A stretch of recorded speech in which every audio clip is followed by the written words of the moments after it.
जय हिंद दोस्तों।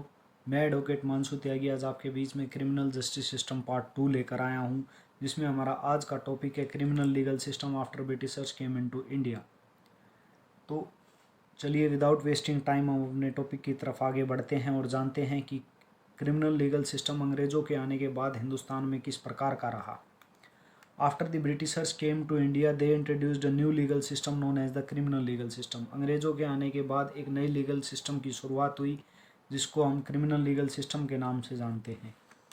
The common law system which is a legal system based on previous court decision tradition और custom was introduce to India by the British East India company. British East India company ने एक legal system जिसको common law system के नाम से जाना जाता है उसकी शुरुआत की, जो कि बेस्ड था प्रीवियस कोर्ट डिसीजंस पर, ट्रेडिशन और कस्टम्स पर। साथियों, मैं आपको बता दूं कि ये जो कॉमन लॉ सिस्टम है ये आज भी हमारे इंडियन कॉन्स्टिट्यूशन के अंदर पढ़ा जाता है और इसको हम विस्तार पूर्वक पढ़ेंगे जब हम आर्टिकल 141 की स्टडी करेंगे इंडियन कॉन्स्टिट्यूशन में, जिसके अंदर हम कुछ कॉन्सेप्ट्स को पढ़ेंगे जैसे कि judicial presidents, state डेसिशियस।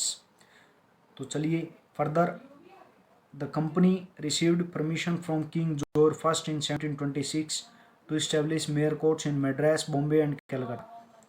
King George first से 1726 में ब्रिटिश ईस्ट इंडिया कंपनी ने परमिशन ली कि वो इस्टेब्लिश कर सकें mayor courts Madras, Bombay and Calcutta में, which is known as now Chennai, Mumbai and Calcutta, जिसको आज की तारीख में चेन्नई, मुंबई और कलकत्ता के नाम से जाना जाता है। और उन्होंने वो मेयर कोर्ट्स वहाँ पर इस्टेब्लिश भी की। After winning the Battle of Plassey, the company's judicial responsibility grew significantly. अब दोस्तों, जो अंग्रेज़ों की जुडिशल रिस्पॉन्सिबिलिटीज़ थी वो कुछ हद तक बढ़ गई बैटल ऑफ प्लासी जीतने के बाद, क्योंकि बैटल ऑफ प्लासी के अंदर अंग्रेज़ों ने जो है युद्ध किया, जो युद्ध अंग्रेज़ और बंगाल के लास्ट नवाब सिराजुद्दौला के बीच में हुआ, जिसमें अंग्रेज़ों की विजय हुई। उस विजय के बाद अंग्रेज़ों का जो दायरा था क्षेत्रफल का वो और भी ज़्यादा बढ़ गया और उनकी जुडिशल रिस्पॉन्सिबिलिटीज़ भी जो थी वो कुछ हद तक बढ़ गई। And by 1772 their court extended beyond the 3 major cities. और 1772 तक उनकी जो कोर्ट्स थी वो इन 3 मेजर सिटीज़ के बियॉन्ड भी काम करने लगी। During this process the company gradually replace the existing legal system of the Mughal empire in those areas. और इस प्रोसेस के दौरान कंपनी ने धीरे धीरे जो एग्जिस्टिंग लीगल सिस्टम था इन एरियाज़ के अंदर मुगल एम्पायर का, उसको हटाना शुरू कर दिया। After the first war of independence in 1857, 1857 की भारत की पहली आज़ादी की लड़ाई के बाद the British crown took over the control of the territories owned by the east India company in India. East India company के पास जितनी भी टेरिटरीज थी इंडिया के अंदर, उसका जो कंट्रोल था वो ब्रिटिश क्राउन ने अपने हाथों में ले लिया। As a result significant changes were made to the Indian legal system, जिसके परिणाम स्वरूप जो है इंडियन लीगल सिस्टम के अंदर कुछ चेंजेस हुए। The existing mayoral courts were replaced by supreme courts. जो एग्जिस्टिंग मेयरल कोर्ट्स थी उसको रिप्लेस कर दिया गया सुप्रीम कोर्ट्स के जरिए, which later become the first high courts, और जो कि बाद में जो हैं फर्स्ट हाई कोर्ट्स बनी थ्रू लेटर ऑफ पेटेंट्स के जरिए, जो कि ग्रांटेड हुआ था Indian high court act of 1862 के जरिए, और इसको पास किया गया था ब्रिटिश पार्लियामेंट में। The high courts were responsible for overseeing the lower courts and enrolling law practitioners. High courts basically देखभाल का काम करती थी लोअर कोर्ट्स के ऊपर और एनरोल करती थी लॉ प्रैक्टिशनर्स को।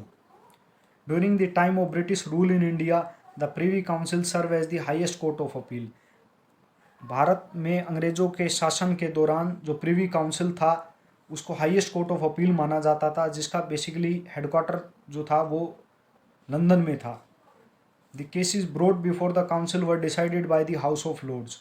और जिन्हें भी प्रिवी काउंसिल के अंदर केसेस जाया करते थे उसको हाउस ऑफ लॉर्ड्स में सुलझाया जाता था।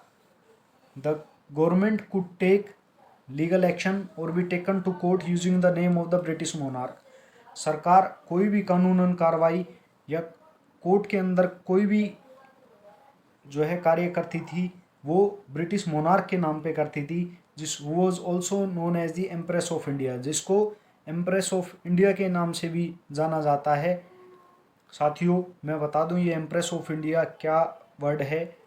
1 जनवरी 1877 का वो दिन था जब दिल्ली में एक दिल्ली दरबार लगा, जिसके अंदर ब्रिटिश प्राइम मिनिस्टर और इंग्लैंड की महारानी queen Victoria I.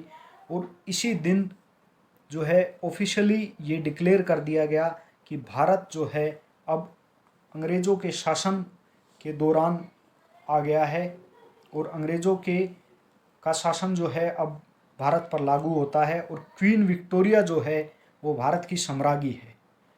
Thank you साथियों, आज का जो हमारा वीडियो था वो यहीं तक ही था। फर्दर हम इसका जो पार्ट 3 है वो बहुत जल्द लेकर आएंगे और उसके बाद जो है हम अपने एक नए सब्जेक्ट इंडियन पिनल कोड की शुरुआत करेंगे।